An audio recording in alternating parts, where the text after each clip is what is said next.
Welcome to the Dork Forest. Jackie and her pals will never bore us. Shameless confessions about our obsessions will make us laugh and smile. So let's explore the Dork Forest and dork out for a while. Hi, it's Jackie Cation. Welcome to the Dork Forest. You know the websites, JackieCation.com, DorkForest.com, TheDorkForest.com if you enjoy a determiner. I'm under the aegis of AllThingsComedy.com, which is like a podcast network with Bill Burr and Al Madrigal and the Tom Papa. A lot of men. There's some ladies over there. I can't think of any. I don't know why. I'm a sexist. In other news, you can go to JackieCation.com and find me doing stand-up comedy somewhere. You can also buy merch, T-shirts and hooded sweatshirts, and I'm the Larry the Cable Guy of stand-up comedy. I have a boatload of bullshit to buy. And then you can always donate. People, it's slowed down. Feel free to get on it. I would like everyone in the world to give me $100 a year, and then I would have, I don't know, $7 billion $100. Somebody do the math for me. Patrick Brady gonna fix this audio. Mike Rickberg and his girlfriend just sang the intro song. Mike's gonna sing again at the end. He composed that song. It's all very beautiful. And then Vilmos fixes the website. I'm sure there's something else to say. I know. The Society of the Spectacle is this month's, what are they called? Advertisers here on the Dork Forest. They gave me a pair of glasses, and they're super cool. They talked me into something a little fancier. Do you see, Cameron Esposito? Oh, you look great. Yeah, they're kind of blue. I told her, I pointed at my own face when I said glasses, and I said, think of a sedan. Put a sedan on my face. They are kind of blue. Actually, at first I just, was mostly struck by the dark nature on the outside. There's a, like kind of a, right. like a I will post dark brown / blackness to it. Yeah. I will post a photo of these glasses because they're pretty cool. They talked me into them. And the Society of the Spectacle, named after a commie tome written in France in 1967. In Eagle Rock, there's a lady-owned spectacle shop, glasses eye shop, Katie and Amy, very cool people. I'm going to have them on have them talk about dorking out about glasses because it was a bit of a hostage situation where she made me try on more glasses than I would have. How long have you had glasses?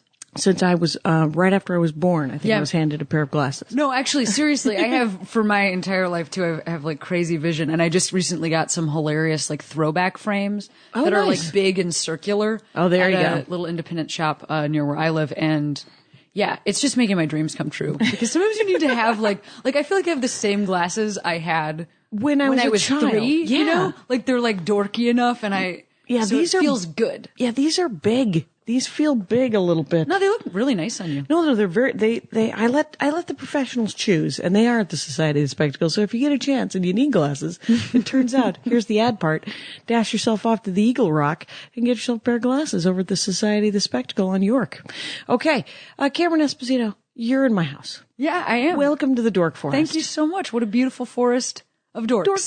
Dork. This is it. It's happening. It's all very, do you see this art up here? I've noticed art. I've seen, there's, shelves and, like a Dewey Decimal System type of a thing going on over here. That looks like one of those, you open it up, it holds DVDs. Outside library card catalog, inside DVDs. Shelving. I like that. It's a sneaky, It's sneaky. I don't know who I got it from. I don't know the internet. That's where I understand things are available. And, I've wanted to have you on the show for probably a year and a half. I think we did some lady show in Portland. We did some lady show in Portland at, the very appropriately titled All Jane No Dick. That's it. That was the name of the women's comedy festival. It was a women's comedy festival, and it was lovely. She was so nice. Yes, Stacy, who runs. Actually, I'm going back this year. I'm going back this year. You gonna do it again? I am doing it again. Sweet. That's in Portland. It's probably in Portland. I think it's October something, 17th or 18th or something. Cameron like that. Esposito, if people wanted to know where you were, why don't we could do this in a professional manner, or we could just meander around for an hour. What is your website? It is CameronEsposito.com. .com. And my name is difficult to spell, but just try a bunch of different things. I'll come up. Cameron Esposito. Like, just try whatever. They'll suggest it. Fun eventually. game for you. Fun game. Just spend some time. Hey, if you're allergic to nuts, these cashews have nuts in them. Oh, you know what? They look great. I'm not allergic to nuts at all. And you also suggested a banana cookie. I don't even know if I'm going to venture into that territory, because I'm trying to actually like really watch what I eat, but I wanted to see them. I wanted them to That's be because you moved physically here recently to Los Angeles, where it's on the wind, where someone is whispering, "Oh, you're going to want the salad." You know what else is so number one, that's true. You know, you have to really watch your bod and your and your face and your wrinkles and your the everything. aging process. You It gotta watch doesn't everything. exist. And on top of that, just moving was so stressful that I was just like actually gaining weight from just like nothing. You know, when you just like don't change anything, but you're so stressed out that you are not That your body's holding on to every calorie because they're like, I think it's going to be winter is coming. We have to stay warm. We're so nervous. And so I was just like gaining weight and I couldn't fit into my clothes. And then I was like, I am technically too poor to buy all new clothes. Right. So I should take this lack of money and buy less food. Exactly. Yes. I will apply it to bean and spinach purchases. Ooh, very and nice. less to pizza purchases. One summer, I brought a bucket of lentils and I lived... And my roommates made fun of it. And at the end of it, they threw what was left of the lentils in the ocean. In the fucking ocean. I was Those like, fish you know, must those have been pissed. Yeah, you know, those expand. They're like those dinosaur sponges that become big lentils. And that's what happened with global warming. And I created global warming back in 1989 Polar ice caps on Cape Cod. are melting. That's how it happened. And, well, let's talk, speaking of Cape Cod, because I spent 3 summers in the Provincetown. Could have been 2, could have been 3. I was Wait, were you doing shows there? No. A friend of mine's parents owned a like a summer home in Truro. Oh yeah. She was our wealthy friend, and they nice had part this of town. beautiful resort. And she was like, "We're all going to buy a car for $50." We all pitched in, and we bought the tape deck inside the car. I was going to say, sounds like a nice car. It was, I don't even remember what it was, but the nickname of it was like Frogger or something. It was a genuinely ugly car. And we drove 4 of us in this vehicle, hungover from Madison, Wisconsin, 1988 to Provincetown, Massachusetts. And we all got jobs immediately. They had jobs from the summer before they had been. I was initially working at a t-shirt shop and I lasted 3 hours, but I had worked in t-shirt sales all of my life. And so I quit after 3 hours going, I can't actually take it. And then I walked over to a Portuguese restaurant, lied, told them I had waitressing experience, lasted almost 4 hours at that when everyone realized that I did not have any waitressing Nor experience. do you speak Portuguese very fluently. Though I love a linguiça these days. And then I got a job at a hot dog stand, which I worked at for 3 summers, where you got to drink on the job. Oh, that's not bad. It was attached to a bar. Plus free hot dogs? Plus all the free hot dogs you could want and clams, fried clams. If you're getting free hot dogs, then it doesn't matter if your pants don't fit. You just buy other pants. So if that was the kind of life I was living, if I had some sort of hot dog hookup out here, then I wouldn't have to worry about. You could probably get a job at Pink's if you wanted to. I mean, you're right. You're right. You're But, employable. I'm going to say. I'm going to say as a you could sling a dog if you needed to. Provincetown is such an interesting place because it's at the end of Cape Cod. Very end. Literally, you could not go further or you would fall into the sea. The sea. And it is also a very popular monument. There's a giant monument, and it is a very popular gay resort destination. Right. And I kind of love that gays were like, can we stop here? There's nowhere else we can go. We're at the end of it, you know. And but I went to college in Boston. I went to Boston College, and then I lived, Oh, did you? I lived there for a couple years afterwards, so I'm very familiar with the Cape. I drove there a lot. That's awesome. People were like traveling around and stuff, and I've done shows in Provincetown, which is a very weird place to do shows because you're competing with a lot of gay resort activities, Right. like for instance, like naked parties or right, noodly. smooching town. You know what I mean? Right. Like there's a lot of Right. We've come here to get laid. We've not come here to watch you tell your jokes. And I did go to see an amazing dancing gentleman dressed as a lady. Yes. who nailed it. Holy crap! There's some people who are really good at that. I am a huge fan of a very specific drag performer who is called Varla Jean Merman. Varla Jean Merman is fantastic, and here's what's awesome about her: she sings the so she's like a great drag performer and a really built dude. So Right. when you see Varla as a dude, he's like stacked. Right. And he's got giant muscles and he's Right. like, and he's pretty He's macho. just ripped He's and- pretty yeah. masculine. But then, his female persona, Varla, is like super feminine and very like Marilyn Monroe-esque, but a redhead. Okay. And then, she sings the female parts of opera songs Holy crap. and hits the Can notes. hit the notes. Can hit the notes. So if you ever are in Provincetown, Varla's there every summer and also Yeah. tours the country.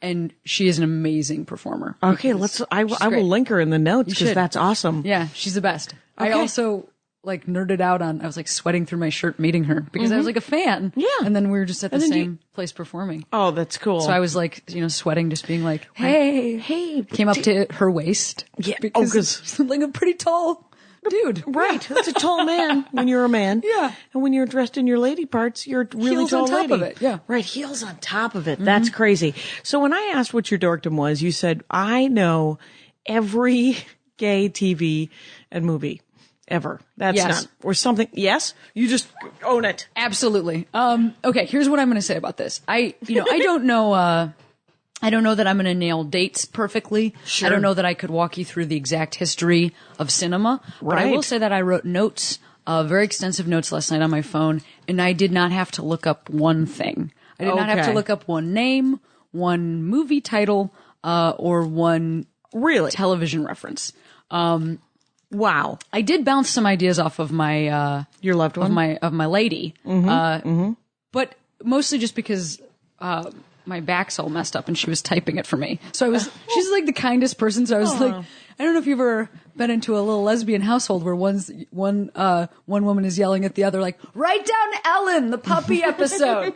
But we're just yelling about lesbians in the media. Yes, it's a huge, well, the reason I wanted to talk about it is when we were talking about dorkdoms, you were kind of saying that it's something that you could speak extensively on that maybe you wouldn't even necessarily realize. Like you have this bank of knowledge. Yes. Yes. Because, we just live in the world and we have the jobs that we have and we have the friends that we have and sometimes we don't realize Other people don't have Yes. those jobs or friends. and also the specificity to what we care about. Right. And, I think that one thing that's specifically true for lesbians is that, like, we don't generally have there's not like a neighborhood Oh, right. in most major cities. A lot of major cities have like a West Hollywood equivalent, or it's called Boys Town, literally in Chicago, right. where Right, I am right. from. Mm-hmm. Yeah, there's gay bars that have female clientele. Sure. And, lesbians know each other. I'm not saying we're all separately at our houses, but there's a less community-based aspect to it. Right. But it does, when you're in a minority, like, it matters that people can see where Right. you're coming And from. it's nice to have role models too, even if they're horrible role models. Yes. You have to say, like, wait, I'm not alone here, right? Like, other people have lived this existence ever. I mean, it's like the same reason that we just talked about glasses. Right. Because we've both had glasses Right, experience. we had the glasses experience. I had the same thing when I was a child. My father would always point out the Armenians. Yes. He'd be like, and until the point where it just became absurd. And he was like, "See that technician? Yeah. That is." And I was like, "Stop it! Stop talking." No, that does. I mean, all right. Yes, my dad's the same way about Italians. Right. I mean, we were driving through, like where my family is from, where my mom's family is from, outside of Florence, in a rental car. Nobody in my family speaks Italian. My mom Okay. is now learning. Okay. Good on her. She's Right. but they both grew up in households where their grandparents spoke. Right. And we're driving through northern Italy. My dad is rolling down the window and yelling my mom's familial last name at like farmers In the just hopes. to see if they have a response. So he starts yelling, Parati? Nothing? Party of two. Parati. Parati? Nothing on that? Like, I don't know what he thought they were gonna do. Because if somebody just yelled a last name at you, that's not something that, even in any culture, we usually have a specific response to. Chubakowski. Yeah. Chubakowski. What's going on? By the way, the greatest name in the world, Cindy Chubakowski. Chubakowski is a heck of a name, and also a terrifying monster in Right, the Mexico. Chupacabra. Yeah. So anyway, yes, the reason I want to talk about this is because I think gay women, we really look for those characters in TV and film, and kind of experience that as if we know those people, Right. Because it's such a small. I mean, Right. So 10% of people identify as gay, Right. And then if half of humans are, women, that's like 5% of the population. So Right. it's also not something you can see on somebody. I mean, I have a pretty specific haircut, but not everybody knows what this means. So, I'm not like a... Right. And my gaydar was so bad, I didn't know if I were. And I was like, oh, I wonder. Yeah. And then I found out no. But I did find out, right? Because you got to check. And I had a roommate in college and then we moved to Minneapolis, and then she got a roommate that lived with us. And a year later, she came to me and said, hey, I need to tell you a couple of things. One, Deb is moving out. And two, I'm gay. And we were going out for that year. And I was like, wow. what? We've been friends for almost 6 years at this point. And I'm like, you couldn't have told me that? Was she coming out at the time, or had Yes. she come out previously? I don't think she had fully come out. Yeah. Absolutely no one but me was surprised. Matter of fact, if you were to meet all of my friends that are gay, you'd be like, what? How can you but not know, see, Jackie? the thing for women is that there's a more accepted parameters for how women can behave. Like men, you have to be a tough guy. Otherwise, when you're a very young child, somebody's going to yell at you That you're what gay. they think you are. Right. But for women, like, you can be a tomboy, you can Right, be into there is- sports, you can have really close friendships with your female friends, and people might not tell you what you are. So I think sometimes women don't know. That's interesting. Yeah, there is more leeway with women. You get to. And I mean, honestly, to just speak about my own experience, it took me probably 2 full-on relationships with women. And I was still dating men at the time, like, Yeah. like as well, just Yeah. kind of like, I'm just like into these, full-on relationship. But like the men, I did not feel very emotionally connected to, or Right. did not want to be dating. But I was Right. like, well, we just don't. This is how women are. We just don't want to date men. Oh. We just want to date women, but we just don't want. I was like, this is how everybody feels. Everybody must feel Everybody this way. feels this way. Right. So I'm going to go out with that guy because that's what I'm supposed to do, or Yeah. and he's nice. I like him. Nice, even physically attractive. Right. I have eyes. They might not work very well, but when I put on my glasses, I can tell who's good looking. That's it. All you got to do, put on a spec and go, oh yeah, handsome. Regular features. I like it. I like it. So as I'm going through that time, I'm going to tell you that this is when I first realized that this was such a huge and specific thing for women that date women. So at the time in my life when that was true, the L Word was actually currently on television. Showtime or? It was on Showtime. Yeah. And it was about a group of like young, hip LA lesbians. The funny thing being that I watched it in Boston and coming from Chicago, I've been raised in Chicago. So I actually thought that the show was really unrealistic because everybody in the show is like weighs 1 pound and is really, really, attractive and only wears like scarves and tank tops. Then I moved to LA and I was like, oh no, this is actually just how gay women look here. Right. / all people, but especially gay women. Like it's like Right. the thinnest. You can find those people. Yes. Those are some of the most gorgeous human beings on the planet live in this town. And then some of them are gay. And also they might be friends with each other because like, there's just a lot of those people here. Right. So and it's Friends not crazy. Friends is very popular. Yeah. And so we're going to make lesbian Friends Yes. is what it kind of was, Yeah, right? But I was like, this is just so unrealistic. I can't believe these women would know each other. Like, and also, but so it's a group of gay female friends, and living, loving, laughing, as it says in the song. All of those happen to be L words. Right, right. And that show, I watched that show first with a woman that I was dating. Mm-hmm. And actually, I'm trying to think if I feel like she might have even had some like early bootleg DVDs. And I'm sorry to say that for those of you that work at Showtime. Right. I didn't mean to steal your product. Right. But I also, this was kind of even like, I don't even think Showtime is hard to get, though. number one, Showtime was hard to get. Showtime does not make itself easy And I to wasn't just living get. at a place that had a television. I was living at places where we were using our computers. Okay. So, I was watching it on a laptop, and this was also before you could like pay Right, to watch at anything on Amazon. the internet Yeah. or whatever. And so we had like these bootleg DVDs, and I remember I was watching it with her, and then I moved to Chicago, and there was one lesbian bar in Chicago that was very well known, that has now closed down, that is called Tees. And when I moved there, I didn't really have my family was from there, and I had like my sister's friends. Yeah. But I didn't really know any gay women, so I would just go to this that bar bar. by Okay. myself for their L Word watching nights. Okay. Alongside like 200 other women who were also not really talking to each other. Right. Just like 200 women showing up to a place and like standing with a Miller Lite and then watching whatever Shane is doing. Shane being one of the most popular characters on the show. And then just being like, all right, well, see you guys next week, and leaving and not saying anything to each other. All right. So first it was something that I experienced, with a girlfriend, and we're watching the show and we're talking about it afterwards. And then it was something that I experienced with this big group of people. And then the final, as the show was ending, the final couple seasons, I had made some gay friends, and we would go to, somebody's house and we would watch it all together. And it was this huge, like a social. Yeah, this huge social thing, like a potluck. And, we would all talk about it so kind of the way that people do Game of Thrones now. Yeah. Yeah. That kind of cultural touchstone. Yeah. The funny thing being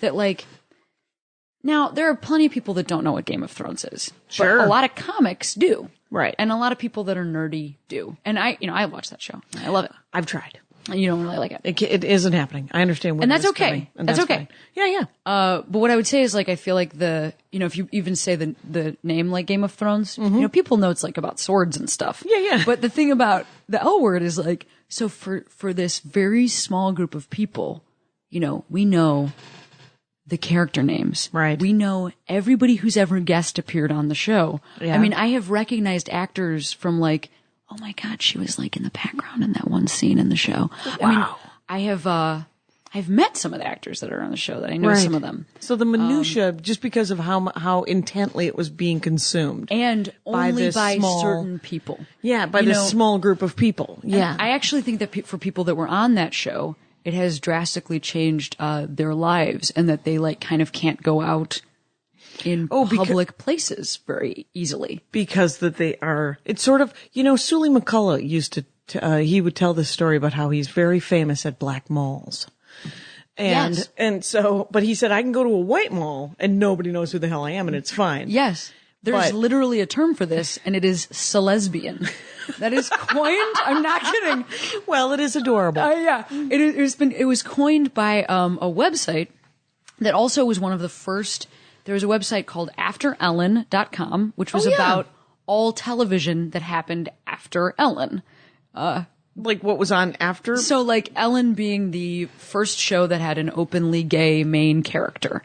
So After Ellen was about... So After Ellen, it's not the name being, this is everything that's happened after Ellen. And so it's a reference to all of the ways that Ellen changed television and also movies and exposure for lesbian characters. Okay. And it was a tiny blog. Right. That I was checking up on in my dorm room. Yeah. In college. Because it was the only news site. Yeah. And it was eventually bought by MTV. Okay. And now it is the largest gay and lesbian site in the world. But a lot of women that are my age, when I talk about After Ellen, they're like, oh yeah, no, I was reading that when we were hipsters about After Ellen. Oh yeah, I was reading that when that was just one person's particular blog. And now it's owned by MTV. Yeah. But, I like that Ellen didn't start it. No. Yeah. That's, nope. I mean. She has nothing to do with it. Nothing to do with it. She was just I get it. All right. I don't even think they've ever interviewed her. I don't think she's ever granted them an interview. Oh, that's interesting. After Ellen, but I did, cause I know Jenny McCarthy. Yeah. Mm-hmm. She had a, not Jim McCarthy, McNulty. McNulty, McCarthy. It's about autism and lesbianism. And Jim Carrey's related to it, sort of tangentially. Jenny McNulty, who had a walking with comics or walking with somebody. I did it one time, and I was like, "Do we have to walk?" And because she's very sporty, Jenny is. She had a show on there that when vlogs were happening, when people thought that before web series was a word people used, people were like, no, I'm pretty sure we're going to use vlogs, and that'll be something that rolls trippingly off the tongue forever. But she had a show also, my buddy Liz Feldman, who's one of the writers on Two Broke Girls, had a show on there for a while. The tiny, hilarious Liz Feldman. Yeah, she's super funny. Super funny. And so I was sitting in and it's hilarious because now I know her, and we're buddies. She lives around the corner from me. Mm-hmm. And I was sitting in my college dorm room, just going, are there any other people like me in the world? Right. You know, with like the one woman that I was dating at this very Catholic college, we're not really out to many people, specifically came out to a couple friends, was going through like a hard time with my family, just watching like little videos of Liz Feldman, just being like, thank you, Liz. And then you end up meeting that person because you do comedy and you end up having that person in your life. It's very interesting. Yeah, and there's 4 degrees of separation. There's 7 billion people on the planet, but it's weirdly enough, there's almost like I'm 4 people from Barack Obama or Putin. Absolutely.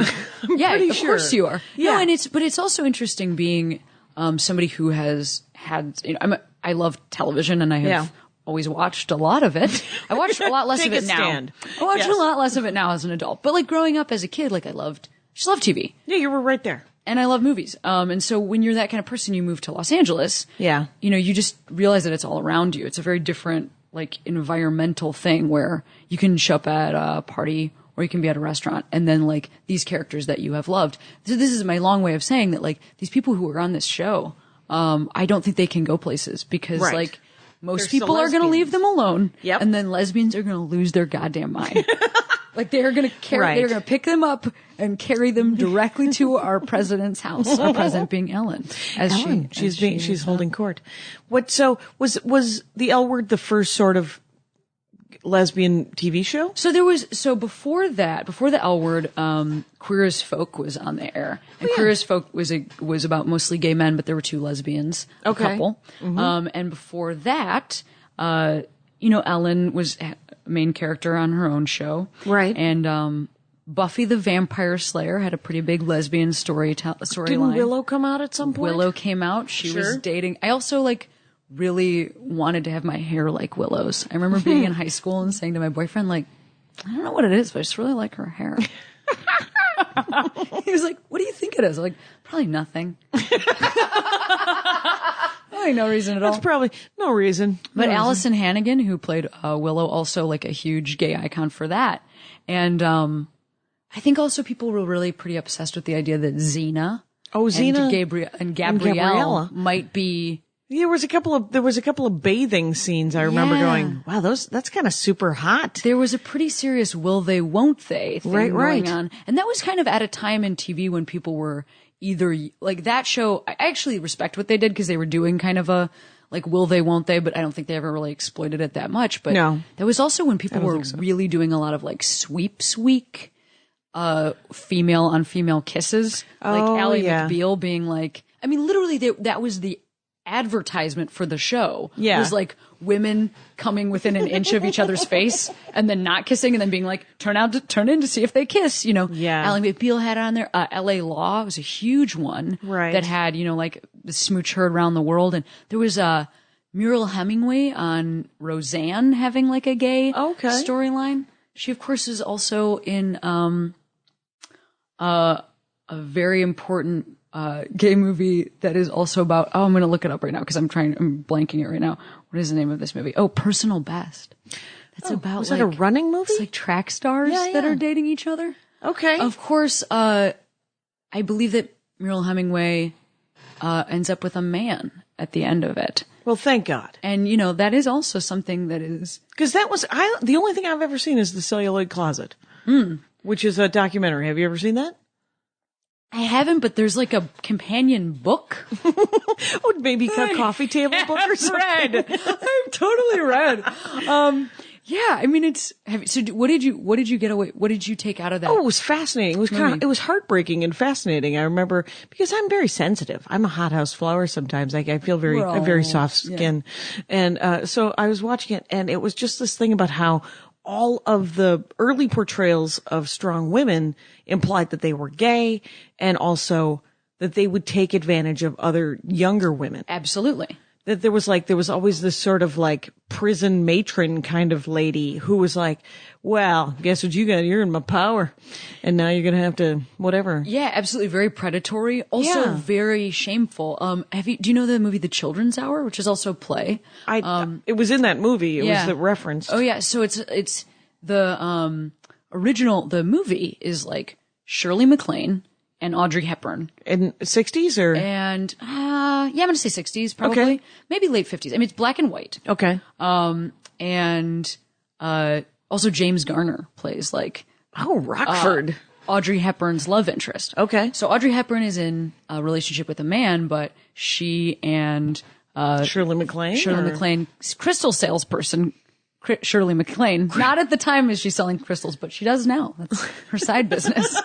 She sells crystals. No, not in the movie. No, not in the movie. Thank God. This is just in real her life. actual real life. Well, yeah, Shirley MacLaine has embraced a paranormal life that we all, it resonates, doesn't the it? crystal salesperson inside. She's connected with it. Yeah, spooky. And that's Anyway, good. She's very nice. Yes. She and an awesome actor. But in the movie, the two of them, Audrey Hepburn and Shirley MacLaine, are accused of having an inappropriate sexual relationship. They're also school teachers. They run a school for kids. Yes. And they're like basically run out of town. All the parents at the school take their kids out of the school. Yeah. And there's gonna be a spoiler alert here. So Spoiler alert from 1957. Yeah, don't Let's do it. Yeah. But it ends up happening that Shirley MacLaine realizes she's a lesbian. She realizes she is attracted to Audrey Hepburn. Oh, okay. So the whole movie is about how terrible it would be to be accused of being a lesbian. Yeah. Then like the last 5 minutes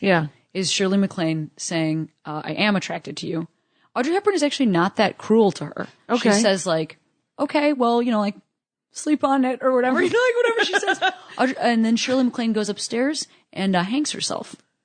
And that is the end of the movie. Right. So very Hays Code. Yeah. Wow. Yes, that was in Celluloid Closet, and they showed, because she hangs herself, and this is a serious spoiler alert because it's a shot by shot of it. Because all they do is they show the shadow of the hang. Yep.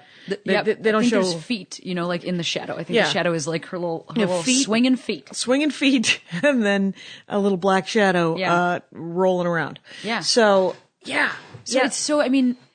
when you are a gay woman, and this is what you are watching. Right. Probably pretty. Yeah, traumatic. Probably. You're like, you know what I should do? Kill myself. I should kill myself. How about not? And hey, Audrey Hepburn is a great gal, and I do think she is, worth fighting for. Regular features. But she's fine. She's a good-looking person. Another thing implied by it is that, that gay people are also not just predatory towards children, as you were saying earlier, but also predatory towards straight people. Yes. Which I think a lot of straight people have, a lot of nervousness about that. Right. And I think in the last 30 years, I've been doing stand-up comedy for a long time, so I'm a bit of a connoisseur of horrible jokes. I have seen some horrible jokes being manifested and change, Yes. There was always a lot of, it was like gays in the military was a big topic for jokes. And it was always like guys in foxholes, you know what's going to happen. And till about 5 or 6 years into my life as a stand-up comic, I'd be like, what are you, nuts?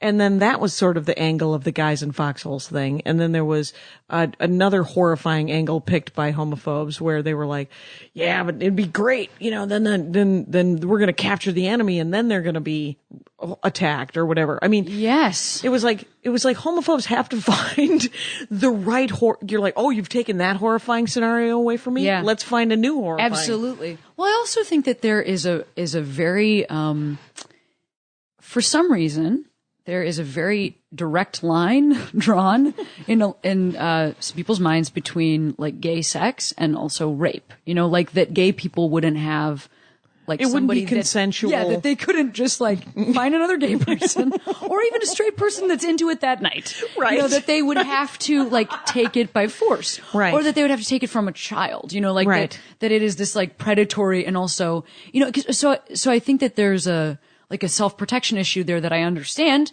because like any human person, I would not like to be raped. Right. And fear it. Again, taking a stand. Yeah. Dork Forest, anti-rape. I know. Can you believe it? I know. And this from a woman, I can't, so I can't even believe the things I'm saying. Sometimes. But because consensual, part touching. Yes. Is what occurs in heterosexual sex. And I understand if it's something, it's not the parts that you want to touch with another person of the same sex. You might be like, well, I'd have to be forced to do that. So I guess that's why I think that everyone would have, again, having nothing to relate with except for possibly some woman who kills herself on the television, which is why, there was a time in television when there had to be a gay character on every sitcom. Yes. And I can't even rattle off. But like a limp-wristed, over the top Yes. gay character? Yeah. Like a, is his name Jack on Will and Grace? Not Right. even Will, because Will is also a gay man. Yeah. But then there has to be, and I actually think, Sean Hayes, who was on that show, he's a great actor. He's hilarious on that show. Yeah. But they had to be like, well, here's what a normal gay guy would be like. But And then that's why it's I wacky. can't forget this other gay guy. It's the odd couple. It's the gay guy you can't tell is gay. Yeah, it's the gay guy And- you can't tell is gay, coupled with the gay guy that is wearing bright white sneakers and Right. is like and matching shorts. 100 pounds. Yes. And yeah, but and so I mean, and that started a cavalcade of get used to it, folks.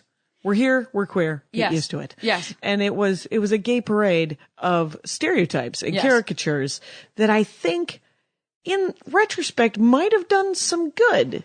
I do too. I mean, I think, the getting first people thing you used to have it? to do is you have to allow people to laugh at things that they are uncomfortable with. Right. Because then they become a little bit more comfortable with it. Right, I because you think can't fear something you're laughing at. yeah, then you just push the line. You know what I Right. mean? That's what we're doing as comics anyway. We take our insecurities and the things that we are uncomfortable with in ourselves and also the things we are uncomfortable with in the world. And we say Right. hey, look at this crazy thing. We're not yelling about it. We're going in through a little secret back door. Haha, gay joke. And we're making people feel relaxed so Right. that they can change their minds. Right. So I do think that, as much as you look at something like that now, I mean, it's kind of a minstrel type character. Very much so. But that doesn't necessarily mean it didn't do some good service. Right. I to think it took the allowing teeth people out to- of some of it. Yeah. I mean, think you're it's right. like watching Ellen's talk show right now. So when Ellen started her talk show, she rarely talked about her personal life. Mm-hmm. And then in the time that it has run and in the number of Emmys that it has gone through, Yep. she has, ramped it up. And her audience is 65-year-old gay. I mean, 65-year-old straight women in the Midwest. Yeah. It's not a young hip This audience. is not a young, this is demographic at all. These are housewives. These are stereotypical, what the Tea Party thinks that they have a line to.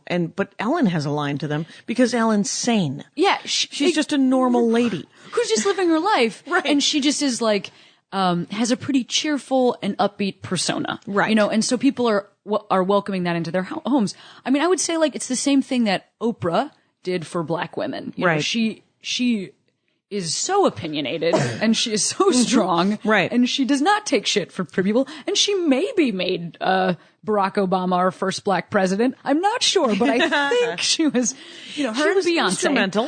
It was she was she was supportive of it, and I don't know that he would have won if she was not. She created massive social change in a way where, she was also giving out cars. Right. So she wasn't coming and stealing people's cars. She was saying, hey, I'm a nice black lady. Here's a car. I happen to be a billionaire. Yeah. In other news, here's a car. And I mean, that's the sort of change that I do, it's very safe. It's very sort of a white people kind of, well, no, affect change from within the system. Yes. I know it'll take 400 years, but it'll be fine. And I know that I'll have everything for those 400 years, and then we'll give you $12. It'll be fine. And there's something obnoxious about it, but there's something very soothing about it too. And there's something encouraging that it works at all. I also think that it's something where you have to kind of, it's like a 2 steps forward, 1 step back sort of a thing. I mean, because that's just how change works. So I Yeah. do think that we have, when you have an idea about something or when you know something, you do have to push for social change there. Right. But like I said, I mean, just using again Ellen's talk show, she brings Portia on her show and she uses the word wife, which is Portia her wife? Portia de Rossi being her wife. Okay. She uses the word wife, which is so transgressive. Right. Just to think about that happening on the daytime in 65-year-old women's houses. Right. This is happening in Minnetonka, Yes. Minnesota. They are hearing a woman say, and I talked to my wife the other day, Yeah. but she ramped it up slowly there, but then she could still say, I talked to Portia. Yeah. She could yet not use the word wife. So I just think it's you take it little steps, but then you also ramp it up where you need to. I mean, that's Yeah. what I try to do as a comic as well. And I'm sure that's what Yeah, that's any I comic think who who wants to. Yeah, I mean, even if your agenda is not tolerance. If your intention is intolerance. If you think of the way propaganda was done in the classic example, Nazi Germany, and but they would introduce small words into Absolutely. it to ramp up hate, to ramp up anger and rage, and so Well, first you depict somebody who has a large hook-shaped nose in a poster, and then you say years later, you say that they were Jewish. Right. You get people comfortable with it first. And you're right, it works both ways. Oh, I thought you were going to say intellectuals. You know how the Nazis hated intellectuals. You know what else? I just wanted to go back to something for a moment that you said like a minute ago that I just thought was so interesting, which is that, I think a lot of, it's just kind of talking about, that fear for some straight people that like, that the only way that they would be with with a person of the same sex is if it was forced upon them. Right. So I also think that something that just because straight people are in a majority, I think sometimes straight people forget that like gay people feel that way too. Right. Like, and in fact, most gay people have been forced at some point had to date a person of the opposite sex. Right. Because they thought that was what they should do. Right. And so like we get what you're saying. Right. Because we did that. I have stared stoically into the distance while some gentleman has rutted. I mean, so it's something where like if we could talk about our commonality there, Yeah. I think we would get so far. Yeah. Because it's like, I think a lot of straight people go That's like, hilarious. yeah, it's so gross to me to think about it. Like you guys do whatever you want, but it's so gross to me. And I always want to say to that, like, you don't think that your sex life is gross to me? Right. It's not attractive to me either, weirdo. And on top of that, like, so we could break it down that way and we could say, oh, it's gross for me sometimes to think about, heterosexual sex. It's also gross for me to think about certain people having sex of any type. At all. Because My parents. Yes, maybe we shouldn't all be sitting around imagining each other having sex and then being grossed out by it and then blaming that person. You're the one that brought that thought into your head and I'm sorry you had to deal with it, but like I didn't come into your house and make you think about your nieces and nephews doing it. No, I did not. And I don't, cause that, I want no part of it, And also like something like kissing on the street, like if your mind escalates that somewhere else, then I just have to say like, then you should, then I hope that happens with everybody. I hope every time you walk down the street, you imagine that everybody that is kissing is having sex. How weird is your life? Can you have a job? Sounds like you have a weird life. Right. How do you focus? How does it happen? And, there was an episode of 30 Rock where, one of the, I wish I could remember the name of the actress. She played sort of this autistic woman who owned the station at one point. Yeah. And, all she did was watch Days of Our Lives or It's a Wonderful Life. That's not what I'm thinking of, but like some soap opera. As the world turns. As the world turns. And, Days of Our Lives. Tina Fey and Alec Baldwin, Tina Fey was like, we have to pretend that we have to do a dramatic soap opera like life to get her attention away from the television. Oh, and that's so great. They start arguing, and then they lean in for this. And this doesn't have anything to do with what we're talking about, but at one point she hasn't said a word for 3 episodes, this actress. She is the funniest fucking thing on the planet. And, they lean in and then all of a sudden she yells, kiss, kiss, kiss. Oh my God. Remember Wait, that? I totally know who you're talking. Does Jack have to marry her for a minute? I feel like maybe it's somebody else. Jack's rival marries her. Oh, for a minute. Yes. Well, I am thinking of the same. I totally know who you're talking about. I wonder what else I wanted to talk about on. Yeah. Here's the thing. We're 40 minutes in. You've got to mention 2 shows that you enjoy. I know. No, we have, but we're doing great. We are doing great. What I want to know is like, what are the really great, like lesbian shows that you loved? So something that is happening right now that is amazing is Orange is the New Black. Well, yeah, that's a Netflix thing. So it's great. Have you seen any episodes of it? Nope. Okay, so that's okay. You don't have to be into it, and you don't have to ever want to watch it. It's a classic LA kind of thing. You're just like, because a lot of people in LA are like, no, you have to watch all of The Wire. I know it makes you cry. I'm but currently watching the watch it. first season of The Wire right now, just because it's exhausting because someone told you that you had to. Yeah. Well, you know what? I waited it out. I waited until everybody shut up. So I hear you on this. Like I was like, I'm gonna wait. I'll get to it when I am ready. On my schedule. 8.5 years later, or whenever that show was relevant, I'm like, finally, nobody's tweeting about it. Also, Twitter didn't exist, I think, when The Wire was on there. But Orange is the New Black. The reason that it's important to me is because there is the main character. It really is like kind of a safety issue where like, hey, we're gonna follow this like moderately wealthy pretty educated, White woman, white lady. into prison, and therefore, I even heard Genji Cohen, who's the creator, was recently on Fresh Air with Terry Gross. Fresh Air, and she was talking about how the main character is like her Trojan horse to get us into a prison. So it's like this way of bringing an audience into a place that, like, it would be hard to sell that show to a network. It'd be hard to be like, all right, here's the story. Inner city black women versus inner city Latina women, because those are people that are on the show. Yeah. It's like Oz, but for ladies, right? Yes. Well, I think I actually never saw Oz, but that's pretty You should see brutal, all right? of Oz. You should see all of it right now. Is it pretty brutal? It is pretty brutal. This is brutal, but it also has some humor to it, some like levity and. Oz was funny. Again, know in your heart that I've watched the first season of every great television show and then gone, oh, this isn't going to end well, and then I get out. Dexter, nope. Yeah. Anyway. Well, I think it doesn't end well for a lot of people in Dexter. Actually, I've not seen it because I won't. Exactly. I love this conversation about shows we won't watch. I want my good guys to be good guys.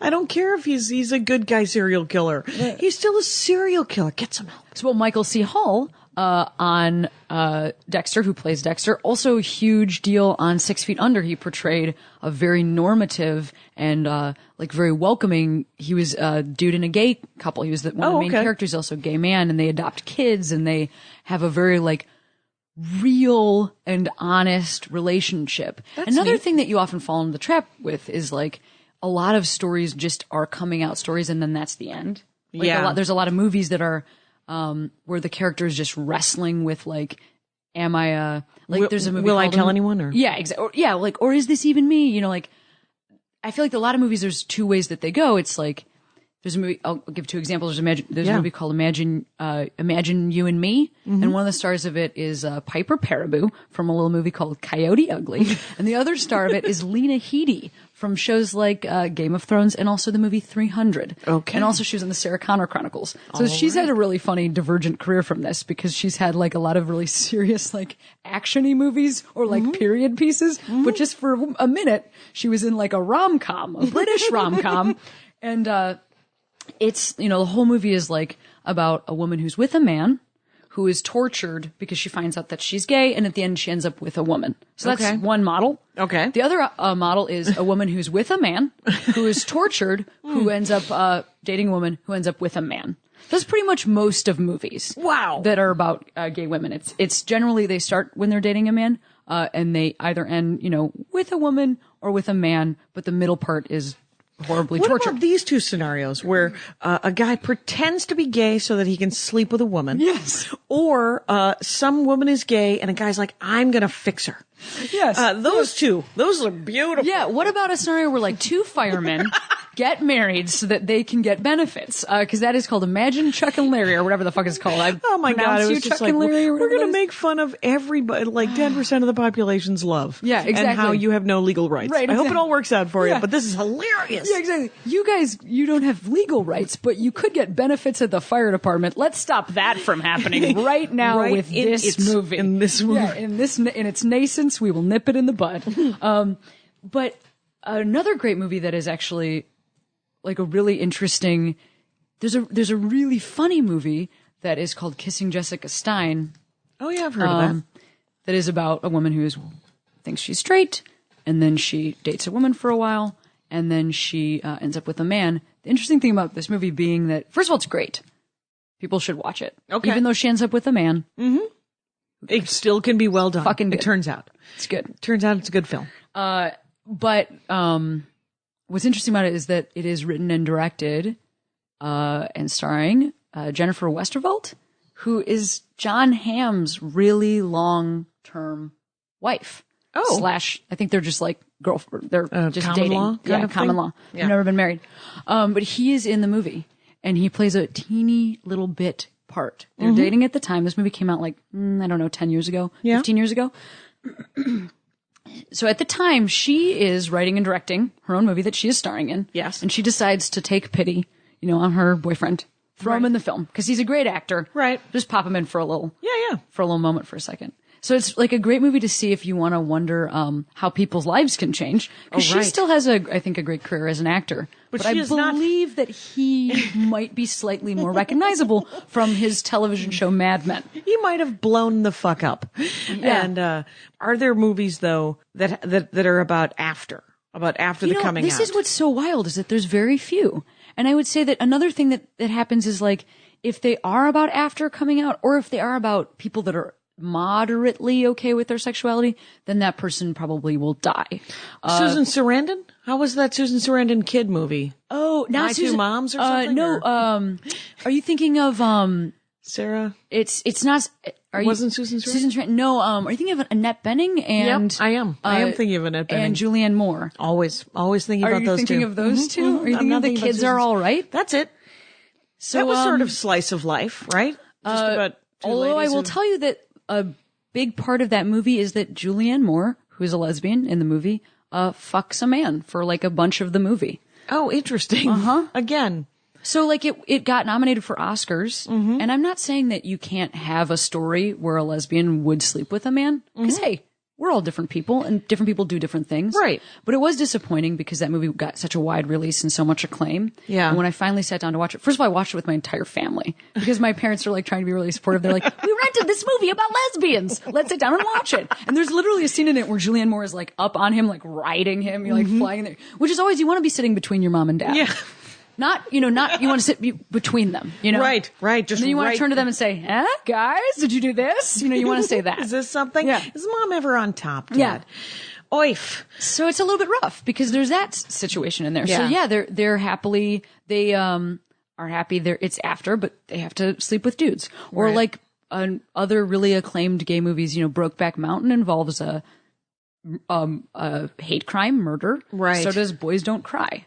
And both of those movies won Oscars. Oh my God, Boys Don't Cry. I accidentally saw the documentary first, and then somebody said, we're going to watch Boys Don't Cry. And I said, you're watching that alone.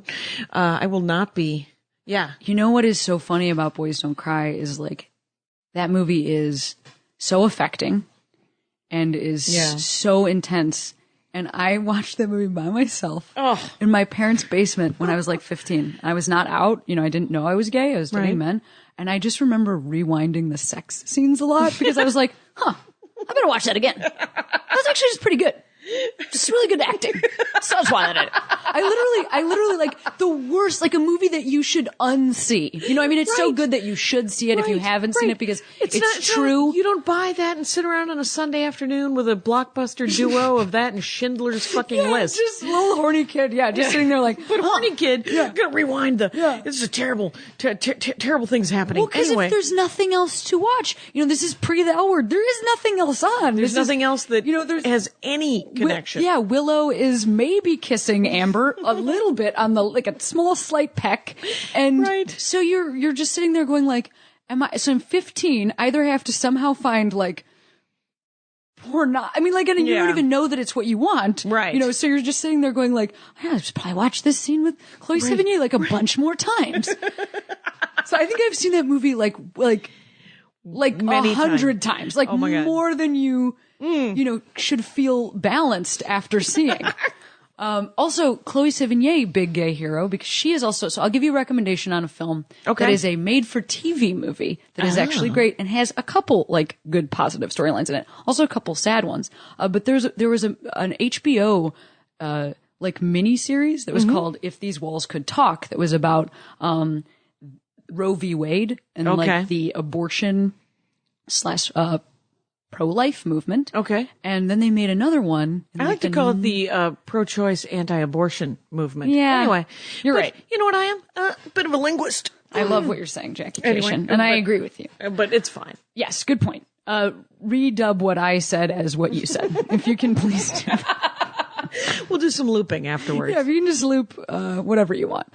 They made another one called If These Walls Could Talk To in the 90s, and what's great about it is like Chloe Sevigny's in it, and Michelle Williams is in it. She was probably in Dawson's Creek at the time, playing a character in that show, and then also was like doing this on the side. Ellen is in it, and she gets to be dating Sharon Stone.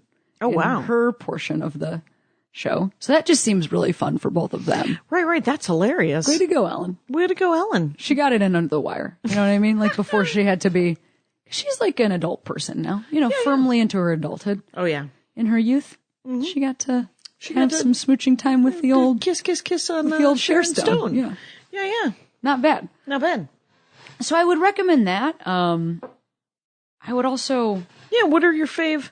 Is there a Sunday afternoon, go to? A Sunday afternoon Movie Saving or two? Face. Saving Face. Yeah. Also features Asian lesbians, as if those exist. What? I know. We have not even addressed the fact that people of color might be gay. I know. I can't even. It's hard to wrap your mind around it. There was an all black cast on a television show on Logo that was a dude gay show that was called Noah's Ark. So if you're a dude of color listening, sorry, that's the only thing you have to watch, but check out Noah's Ark. On the L Word, Pam Grier was on that show. Okay. Now, she was not a lesbian, but she is Pam Grier. So she does count. As someone fun to watch. Yeah, as someone fun to watch. Yes, exactly. And then in terms of other lesbians of color, there's a great movie out that's South African that has District 9. Yeah, it's a great lesbian plot. Yeah, well, the lesbians, people. I was gonna say the aliens are standing in for lesbians. That's not a movie about racial tension. That's it's actually not apartheid at all. Yeah. It's actually about gay rights. Yeah, it is. Excellent. Yeah. Excellent. And I live in I have a corrugated tin roof also. Oh, do you live in a Quonset hut? Currently, now. Currently. In my life. I saw Elysium the other day, and my nephew, when we left it, he's 14, he goes, "Is that what LA is like, Elysium?" And I said, "Yeah, I live next to a giant pile of burning tires." Can I ask you a follow-up to that? How did you like Elysium? I loved it. I loved it too. Yeah, it wasn't, I thought it was more mainstream than District 9. Yes. But, just as beautiful. The pacing, he does this thing in the beginning, the first third of the movie. It's called character development. Yes. And it's interesting. He's also such a young dude. I'm really excited to see what else he does. Yeah. That Neil Blomkamp. I don't know if you've ever seen any of his short films. I haven't. Oh, they're so good. Alive in Joburg is the movie that he got the deal to make District 9 for. Okay. And it's awesome. Yeah, he kind of wows me. Young talent.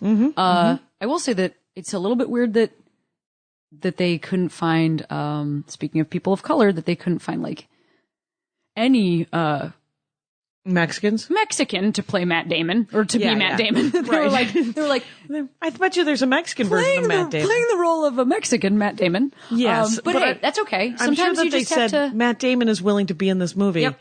And so what we're going to do is we're going to sell 1 billion tickets. Yes. And he said, sometimes you yeah, gotta but go my South African buddy's still going to be in it, right? And he goes, yeah, you're South African guy. Exactly. As long as Matt Damon's in it, it'll be fine. And I love that. Yeah. And I think that, And Matt Damon did an excellent job, but it would have been nice. And Jodie Foster was weird, but they kind of wasted, I thought. This goes back to our point here, which is I think actually this is an outsider perspective, coming from a gay lady, that I think that Jodie Foster is maybe having a little bit of a tough time. I don't know if you saw her Golden Globe speech where she kind of essentially came out this year. But it was a huge deal for gay women because she is, again... She's never come out, right? Never publicly come out, and is such a huge star. And, you just think about that. You think about somebody like Zachary Quinto, who's a young dude. He's Spock in the Star Trek series. He's also on the television show Heroes, and he is openly gay, and he is getting to play Spock. Now, Spock is a weird dude, but, he's still a hero and a star. And straight in the... He gets to be straight in the... Do you know what? Because he's an actor, it turns out. Absolutely. Turns out you can act gay, you can act straight, you can act... It's a little bit funny because, the character of Spock has no, emotional connection. So when he's, kissing his girlfriend, he's like, I'm vaguely unaffected by this. And I love thinking about, just knowing that the actor is gay makes that better for me. Right. It doesn't make that worse for me. I like that more. But I also think that Zachary Quinto's a great actor. He has been in a ton of stuff. He's an American Horror Story. So watch everything that guy does. And I love that he's out, and I love that he's, really knocking down walls. Then you look at somebody like Jodie Foster. I mean, she's been famous since she was a Coppertone baby. Right. She's... 55? 55. So 50 years? Yeah. She's been in the public eye for 50 years. Right. And, that is why this stuff matters. That is why, women watch these movies and why women look for these heroes, because she was up on stage and she talked about how, her personal life is personal and her private life is private. Mm-hmm. And I could respect that, except she also gave a lot of details about her mother's illness. She named every one of her friends, Mel Gibson. She gave Robert Downey Jr. a kiss on the face. She was not private about the rest of her life. And I also find that is something that straight people do not usually say about their relationships. They don't usually say, like, my private life is private only about my relationship. Right. So I won't even name the person I'm with or acknowledge them. Right. They usually say, and I want to thank my lovely wife, Angelina Jolie, or whoever they're married to. Even Matt Damon, who is not married to anybody in the entertainment industry, names his wife. Yes. Right? And his private life is private, but he talks about it. He gets to be publicly out about having one. So I think there's a huge, unfortunate. There's a huge difference there in trying to say what should be private versus, I mean, you don't need to take photographs of, that I need to see. You don't need to invite me into your house. I don't want to necessarily care if we have coffee together, but I'm just worried for you if you can't say stuff the word out loud. lesbian. Also, she didn't say she was gay. It's very hard to say the word lesbian, feminist. Wow, that'll choke in your throat. I know. It's very unfortunate. It does feel like a dirty word to say. Dirty word. Liberal, progressive. Lady. So I want to recommend a few more things. Please recommend some things. How much time do we talk? We're at an hour.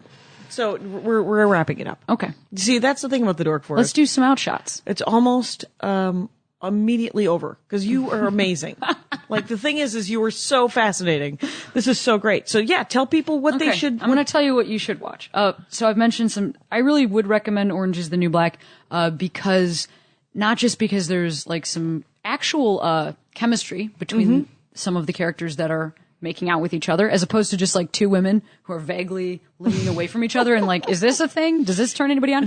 They actually seem like they're into each other, which is nice to see. Right, because it's called acting. Yeah, refreshing. Own it. Yeah, own refreshing. it. But also there's some great friendships between lesbians in that show, neat. Which is so crazy to see. Like Natasha Lyonne is in the show and Laura Prepon is in the show, and they have a friendship between the two of them. They're both gay when they come in, and they're both gay when the first season ends. There's no change for them. They're gay, and they're friends with each other, and they talk to each other in this way that I really haven't seen on TV before, which is just like how women would talk to each other if they had something really large in common. Right. Because like there's also other, there's black women on the show who talk to white women, but then they also talk to amongst themselves in a different way. Right, because they have a commonality. large thing that they also have in common. Yeah. So it's just neat to see it, and I would definitely recommend that. I'd also recommend getting on over to the UK.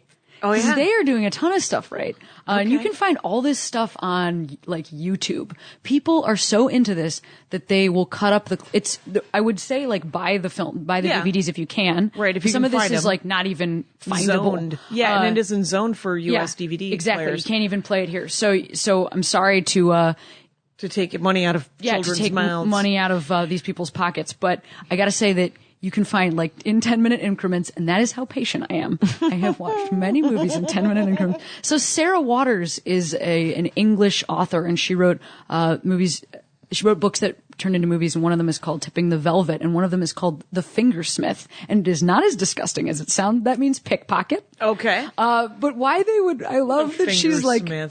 The fingers. That's so excellent. It's not a porn. It's not a porn. It is a regular movie. But both of those movies star Sally Hawkins, and she was nominated for an Oscar for Happy Go Lucky also like a couple years ago or last year. And so she's like a great actor, and she's awesome. She's in both of those movies. So Tipping the Velvet and Fingersmith. Please look that up. Also, be very careful when you look up Fingersmith. Don't look that up at work. Not because it's not safe for work, but because if your boss sees that you're watching the Fingersmith, you will be fired right then. And you would deserve it. I'd also recommend 2 television shows that are kind of like a next evolution of the L Word. So the L Word, the great thing about the L Word was, here's a bunch of lesbians talking to each other. The weird thing about the L Word was it was the first show ever featuring a lesbian ensemble cast, and so they really had to like kind of tackle every issue. Like, it was like as if too much. Yes. Like there was no character development or through line because it was like every episode was basically them being like, well, how do gay people feel about hamburgers? Like Like it was just as if they felt like they had to really cover everything. Right. It was the World Book Encyclopedia of Lesbianism. It was just like, well, let's look up scars. And there's characters on the show where they're like talking to each other as almost in like this like wild like exposition way where people where they're like, hey, how do lesbians feel about pubic hair? And then another character's like, I don't know. Like as if like friends that know each other very well would just at a coffee shop talk about how lesbians feel about pubic hair. Or anything. Yeah, right. Yeah. By name. Yeah. No, and they would not talk about that. But there's a great show, in England that is called Skins. Now here's the thing. You're going to feel gross because it is like a high school Gay weird thing? television show. There's a bunch of different high school characters, and in one of the seasons, it's called series in the UK. In one of the series, there are two characters called Naomi and Emily, and they have a great gay relationship. Very interesting. It's Glee or High School Musical or something like that, but it's more realistic. And they also push the envelope because for that, they also did a version of Skins here in the United States, but they have like different labor laws. And so their version actually stars like real 15-year-olds. Oh, okay. Our version, they kind of had to skew it older. So it's like Zach Morris being like, I'm 30, but I'm in high school. You know, like it's a little bit different. Right. But their version, Grease. that's why I said you're going to feel a little bit gross because you're actually watching like 15-year-olds. 16-year-olds. And you're like, oh, they're doing such a good, and then you lean back, you're like, I have to take a shower because I'm a bad person. Yeah. But it's okay. Right. Stockard Channing was 32 when she was in Greece. Right. So. Exactly. So, you should watch, Skins. You should also check out Lip Service, which is the Scottish equivalent of Why the is L it all word. body parts? Because it has to be gay gross. people, because they have to make it gross. Well, because also I think the thing about gay television, and maybe this is a great place to wrap up. The thing Maybe about it is. gay television. What is the thing? Is that, target demographic for television does not change. No. It still is 18 to 35-year-old men because that's who's going to buy Doritos. And so you need to have somebody that you can sell Doritos and ad to within your show. So that is why shows are called Lip Service and why shows are called the L word and why shows are called Skins and why all those. I get it. Because, and actually Skins is rolling papers. Oh, are Not they? actually. See? And finger stick or whatever. Finger stick. Can you believe it? That's what they call vibrators. They call them finger the old sticks. finger stick. No. That sounds like the worst punishment / the best punishment. Oh, I'll get the finger stick. Please do. Dash off. I don't know if that was like too over people's heads, like listeners. How do you feel about the amount of dorkdom that I brought here? I think you brought a serious amount of dorkdom because we went down a rabbit hole of it was, it was vaguely political, but we stayed on topic. It was just like, it was lesbians in the media. That's what it was, people. That's what we talked about. And so how do you also feel about people listening that like maybe are not familiar with any of this stuff? Do you think that provides them with like that they might be more interested, or do you think that's like that people are going to be like, I just got an who email cares? from some guy who listened to the knitting episode who said he'd been watching on YouTube knitting videos. He was like, it could be anything. I get brought down into a weird little rabbit hole whenever I listen to anything. Like the last episode was Moshe Kasher talking about religion and almost exclusively Judaism. Wow. Most of my listeners, Jews. Yeah. No, actually, most of my listeners, I don't know what they are, right? I mean, I don't know if they're atheists or Christians or Muslims or I don't know, but that's what the great thing about the Dork Forest is that it can be anything, and like, I don't know anything about Paul McCartney. Yeah. Right? Fred Armisen wouldn't have stopped talking about him. And I'm like, all right, well, let's do this. Well, I hope that if you, so folks that are listening, you guys could, I know, first of all, I know you do such a great job with the show and I know people really love it because I like read the retweets that you write and I read all the stuff the feedback. They could follow you on Twitter, right? I would love, at Cameron Esposito. And I would also love to hear from anybody that's specifically interested in what I'm talking about because, sometimes not sometimes you feel alone. No, just like, it's interesting to get feedback. Right, from to people sort of know that you're being heard to some extent. Yeah. Which is part of it. And it's, are you going to be playing anywhere, doing stand up on the road in September, October? I have a ton of dates coming up and you can see all those at CameronEsposito.com. One thing I'll say is that I'm road opening for Anthony Jeselnik on his, big fall tour. It's at mostly theaters. And the reason I say that is because it's like, in a bunch of cities, like 20 cities. So whatever city Anthony Jeselnik's going to be in. You could see that, Then this you little can see guy. And him. all the dates are on my website as well, so Okay. you can link right there. But Thank you so cheers. much for doing the show. Awesome to talk to you, as always. Thanks for listening, Rangers. Take care of each other out there. Bye. My hat, my hat, my hat. They're dancing around my hat. My hat, my hat, my hat. Well, what do you think of that? If it looks like a Mexican hat dance and it sounds like a Mexican hat dance, it's most likely a Mexican hat dance. So take off your hat and let's dance. Yay! Oh my God. Why don't we just call that as the end of the show?